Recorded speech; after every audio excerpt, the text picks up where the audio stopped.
पुणे लोकसभेअंतर्गत वडगाव शहरी, शिवाजीनगर, कोथरूड, पर्वती, पुणे कॅन्टोन्मेंट आणि कसबापेठ विधानसभा मतदारसंघ निवडणुकीसाठी सज्ज आहे.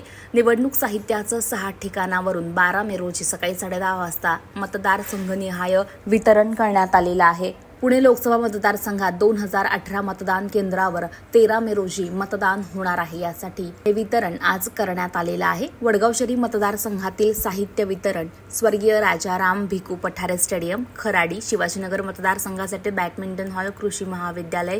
कोथरूड मतदारसंघासाठी विश्वशांती कुलगुरू विद्यालय, MIT संस्था, पौड रोड. पर्वती मतदारसंघासाठी शेठ दगडूराम कटारिया महाविद्यालय, महर्षीनगर. पुणे कॅन्टोन्मेंटसाठी BJ शासकीय वैद्यकीय महाविद्यालय मैदान आणि कसबापेठ मतदारसंघासाठी गणेश कला क्रीडा मंच, स्वारगेट या ठिकाणी साहित्याचं वितरण करण्यात आलेलं आहे. दरम्यान या ठिकाणी कर्मचारी अधिकारी नियुक्त करण्यात आलेत. सर्व अधिकारी कर्मचाऱ्यांना निवडणूक प्रक्रियेविषयी 2 टप्प्यात प्रशिक्षण देण्यात आलेलं आहे.